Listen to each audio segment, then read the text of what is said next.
So we've played through this first line almost, and I already have 3 specific goalposts for my bow positioning. This is how I want you to be going through this etude. When you create solutions like this and you follow your goalposts, you will slowly start to create intuition in your bow distribution. How can we use Wohlfahrt's etude number 32 to get better at the violin?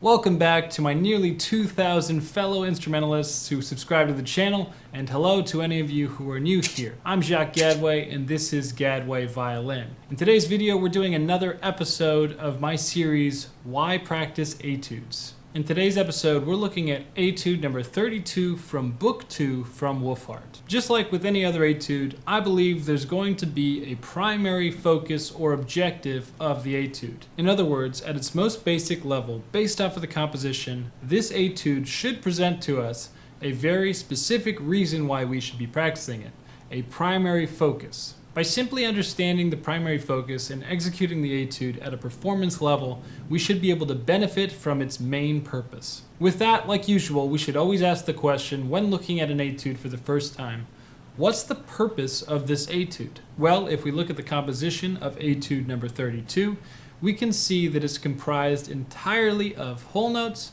half notes, quarter notes, and eighth notes. Not only that, but it's separated in kind of sections. We will often get multiple of the same form of rhythm at a time. And then seldom in this etude there will actually be some quick jumps and juxtapositions between the varying rhythms. With all that, if we take the etude at its face value, we don't change any of the bowings, and we try to achieve it at a forte level, we can understand that the main objective of this etude is to focus on sound production. So if you are someone who's an intermediate to advanced violinist who's working on your sound production, this etude might be a great fit for you. Within that main focus of sound production, we can break it into its 2 halves, the right hand and the left hand. Within the right hand, there's admittedly more complexity to tone production. We have to worry about sounding point, weight, and of course, bow speed. All of these things put together add up to the most complex idea in this etude, and actually one of the most difficult things about violin playing, which is bow distribution. If you don't already know, bow distribution simply describes how we distribute the bow. When we play the violin, we have a finite amount of bow that we can use. But because we can change directions, it becomes limitless. I always like to make the analogy that in violin playing, our bow is our breath. A singer runs out of breath eventually, but a violinist can always just change from a down bow to an up bow, and vice versa. However, that's not without its own issues.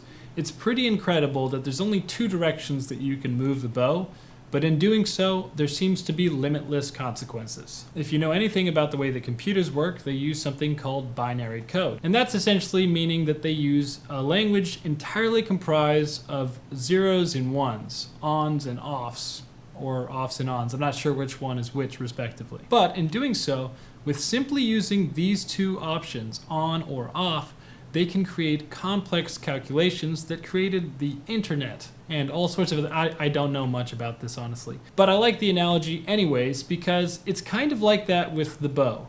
Even though we only have a down bow or an up bow, we have so many different combinations within them because we can slur, we can change articulation, and we can change where on the bow we're playing. You can play a down bow at the tip. You can play an up bow at the frog. Those things might be counterintuitive, but they're still possible. So many things are possible with how we use the bow, and this etude explores that very idea. Let's spend the first part of this video on the first half of this idea of tone production, the right hand. With that in mind, let's look at the etude and take a look at this first line. It starts off with 3 eighth notes, followed by a series of half notes, before going into a series of quarter notes, before finally ending on a quick batch of eighth notes. Now, if we think of this as a simple arithmetic problem, if we keep our bow moving at a very consistent speed, let's choose the speed of 1/2 of the bow equals 1 quarter note, then without changing anything else, we will see that we'll pretty quickly run into problems.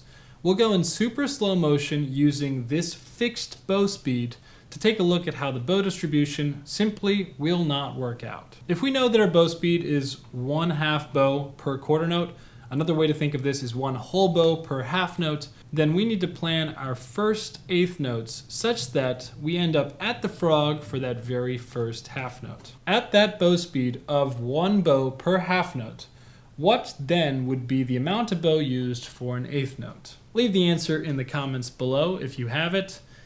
If not, here's the answer. 1/8 note would be equivalent to 1/4 of the bow. That means if we want to start our first half note at the frog, that we need to make sure that we start 1/4 of the way away from there so that we can do an up bow, a down bow, and an up bow before ending right back where we were.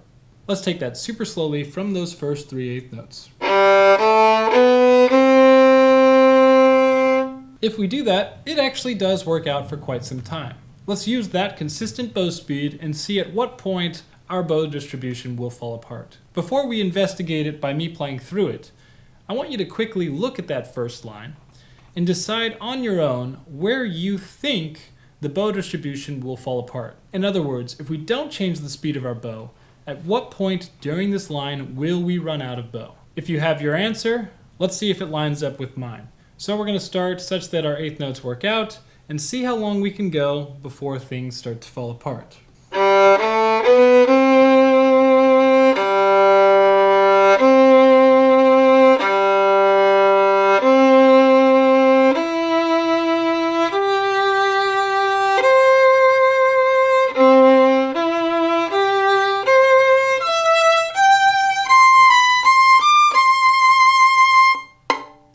Of course, we run out of bow when we hit that whole note.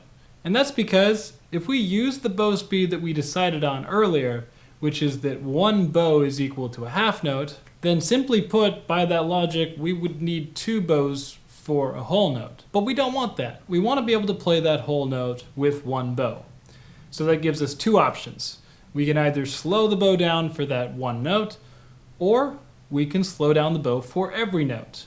We could have a new bow speed that is equal to 1 bow per whole note, in which case the eighth notes will be 1/8 of a bow, the half notes will be 1/2 of a bow, and it'll work out actually in such a way that the length of the bow that you use is actually equivalent to the name of the note. Quarter bow, half note, half bow, whole bow. This sounds simple, it sounds like maybe it'll work, but the truth is it's not that simple. You may have even noticed that the way that I was playing just now didn't actually sound all that great. And in truth, it's simply because the violin is not an instrument that's meant to be handled this way. We're not supposed to play it like we're robots. Understanding that the frog is heavier than the tip, for example, or that we need different sounding points for different strings, or even that we need different speeds of bow for different notes. In fact, we can go as far as to say that we can use different speeds within a specific note. And herein lies the complexity of bow distribution.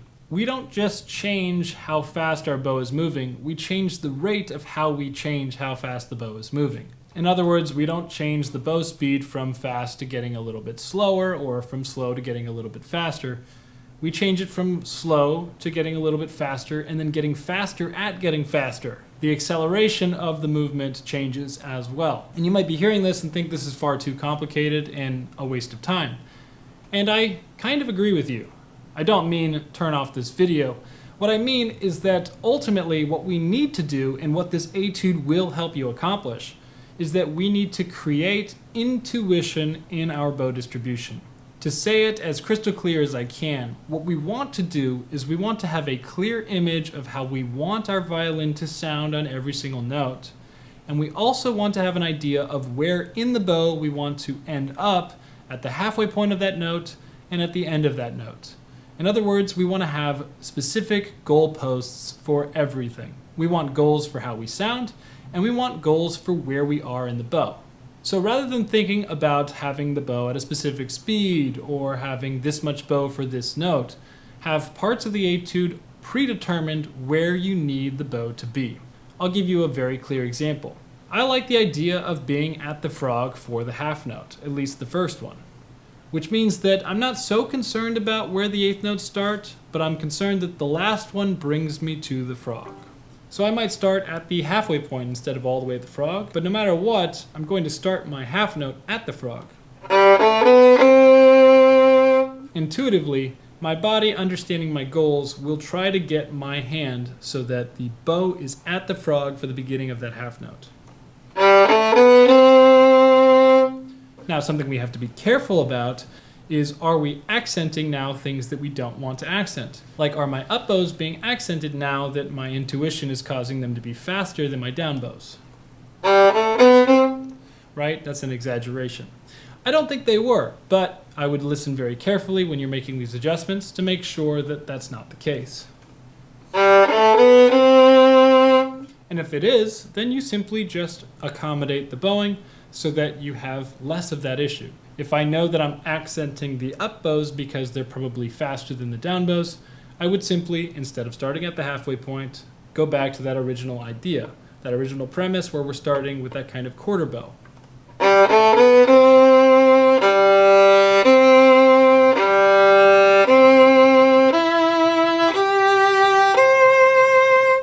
So I'm going to take the first 4 lines or so of this etude and make very specific decisions as to what my goals are for where my bow should be at specific parts of this etude. So where I'm going to be at the frog, where I'm going to be at the middle, and where I'm going to be at the tip. We already know that the downbeat of the first full measure, I'm going to be at the frog. Throughout this section, I'm basically going to just use whole bows.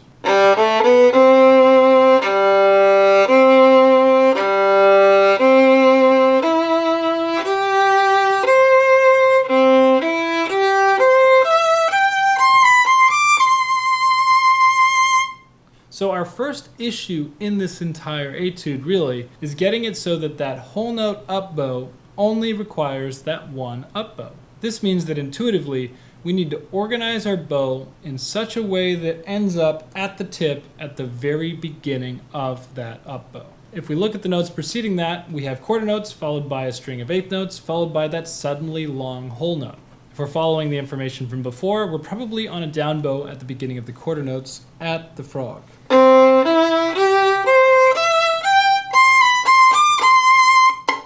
And if we don't change anything, we will run out of bow. So we need to do something to intuitively aim for that up bow.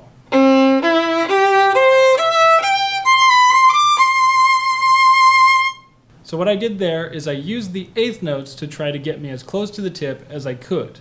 However, you probably noticed that I didn't quite make it there. If you're curious, one of the things that my body is doing intuitively to at least get me close is trying to use a lot of bow on the slur, which is something that is fairly comfortable for the body to do. Understand that when we want to speed up the bow, which is what is necessary in order to use a lot of bow for the slur, we actually generally want to move the bow away from the bridge. The bow moves quickly, easier, far away from the bridge, and moves slowly and saves bow a lot easier closer to the bridge. So if I play this again, you might be able to notice that I'm moving my bow quite a bit away from the bridge in order to accommodate those slurred eighth notes.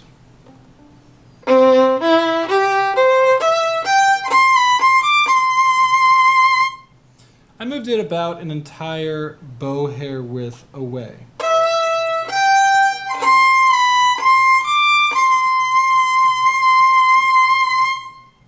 It got us a faster bow, but it didn't get us enough. In fact, I only ended up about halfway through the bow, but we have a whole note here, and we want the entire bow. So another thing we can do is to make sure that at the start of the quarter notes, we're in a new place of the bow as well. So if we're able to make up about half of the bow through that, starting at the frog, that means we should be able to do the same thing if we started at the middle. Half of the bow from the middle would get us to the tip. So if we can start at the quarter note section halfway through the bow, then we'll be golden.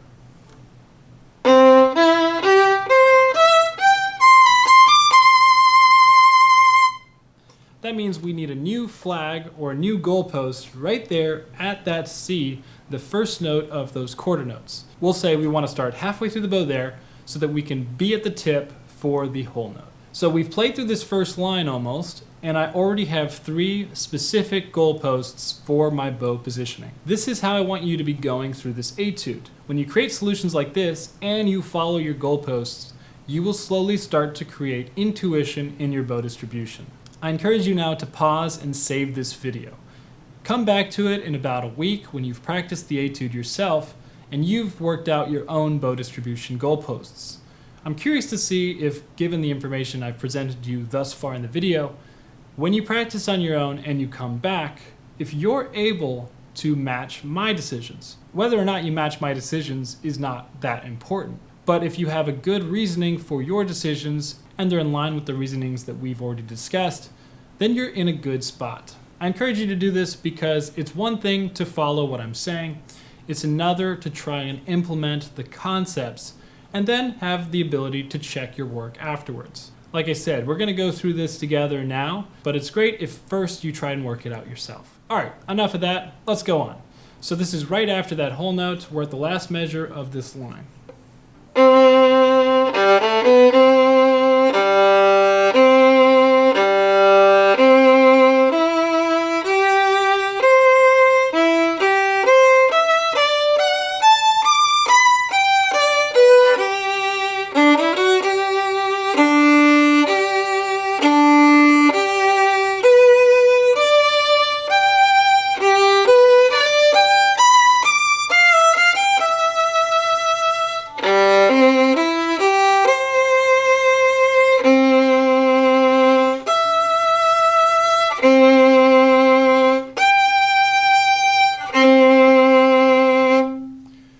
So there's a lot of tricky things that just happened, but a lot of the same concepts are going to apply. Just quickly going over it, what I did instinctively was basically the same solution.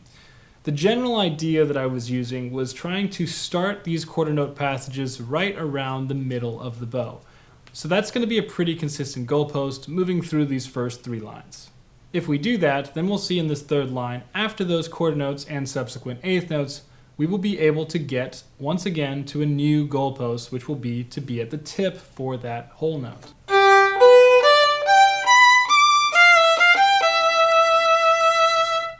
Now, after this whole note, we have 2 quarters, followed by 2 more quarters that are separate, and then a whole note. And we want to be at the tip for that whole note. A general rule of thumb in this etude I would recommend is at the start of every whole note, always be at the extreme end of the bow. If you have a whole note that's on an up bow, we should be at the tip. If you have a whole note that's on a down bow, you should be at the fraw. If we need to be at the tip here, that means that we need to travel instinctively to the tip during these quarter notes. For me, this means I'm going to use as much bow as possible during the down bow slur. Another rule of thumb for bow distribution, in general, the low strings prefer a further sounding point from the bridge than the high strings. That's another concept that stands true generally in violin playing.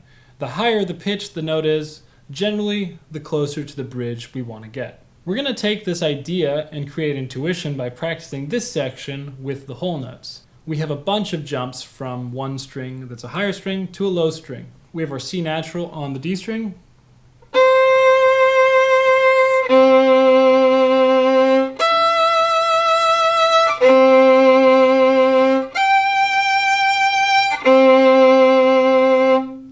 every time we do one of these jumps, we should be doing some small change in sounding point. I like to think of how wide the hair is of the bow, and I like to think of my different sounding points as being related to that distance. You could estimate it as roughly a centimeter. But when I'm talking about sounding point, I like to think of subtle sounding point shifts as being ones that actually the movement, if we looked at the old placement and the new placement, would have some form of overlap between where the bow hair was. Whereas drastic forms of sounding point changes are going to have no overlap. If you're keeping the volume the same and you're in the same kind of position, in this case we're in 3rd position for all of these notes, pretty much the sounding point changes are going to be very subtle and there's going to be some overlap.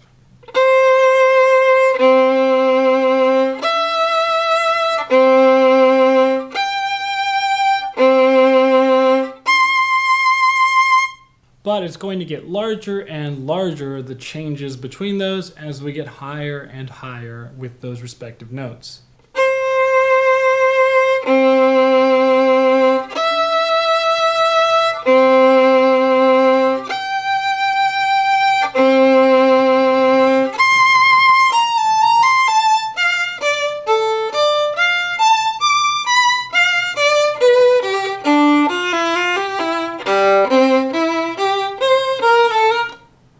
So if you'll notice, I ran out of bow.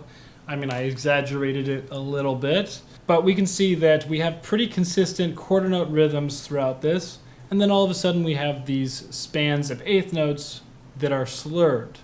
And these spans are representative of longer bows. This means that we need to organize our bow in such a way that we're planning for these slurs. So I like what I was doing generally. We're in the halfway point for these quarter notes.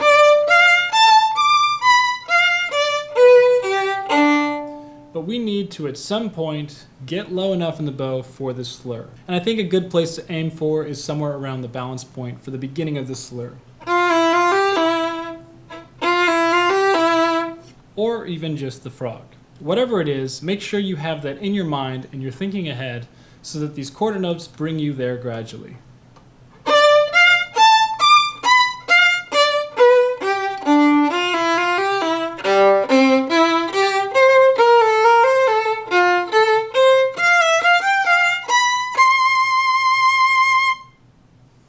And that's far enough to go together with that bow distribution in that section. Let's talk about the other side of the coin, the other half of tone production that's practiced in this etude. In this etude, we are obviously practicing the bow distribution stuff, the right hand stuff, but we're also practicing left hand. We're practicing vibrato. Given that we want to play this etude forte with a strong sound and good tone production, we also want to practice a good vibrato. And the etude is actually broken up beautifully into varying degrees of rhythmic intensity. We have our whole notes, our half notes, our quarter notes, and our eighth notes. We can therefore practice tiering the vibrato entries into this etude. You can start by saying you'll vibrate just the whole notes in this etude.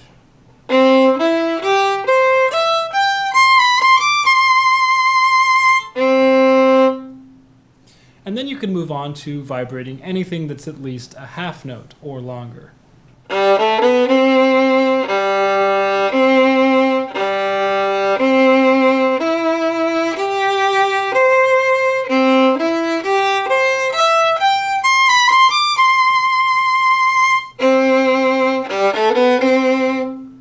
And then you can go on to adding vibrato to anything that's at least a quarter note or longer.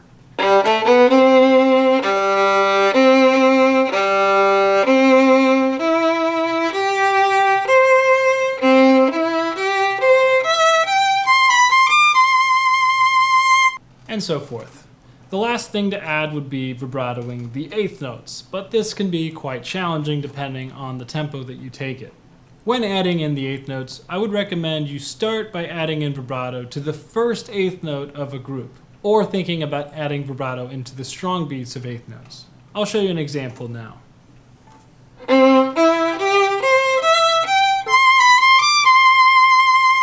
So there, I only added vibrato to the very first C natural.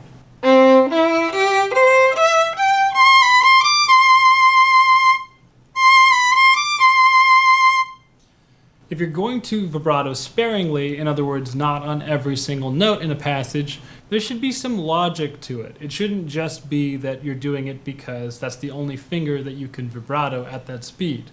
Rather, it should be because musically, it makes sense that there's an emphasis on that note. In this case, it makes sense to emphasize the first of the slur and or the strong beat. Whatever tier of vibrato you're doing in this etude, whole notes, half notes, quarter notes, or even eighth notes, it's really important that regardless of how slow the note is, you start the vibrato immediately. This etude should help you build the habit of initiating vibrato upon the dropping or lifting of a finger. This means that the very placement of the finger is the very first impulse of that vibrato. Focus on that when you're practicing this etude, along with the other half of tone production. If you do these things and you learn this etude up to the level of performance, you will certainly get better at your tone production and develop intuition in all of these cases. As usual, if you like this video or you'd like to know more about this etude or any other etudes, let me know in the comments below, and don't forget to like and subscribe so you don't miss a future video. Thank you so much for watching, and happy practicing.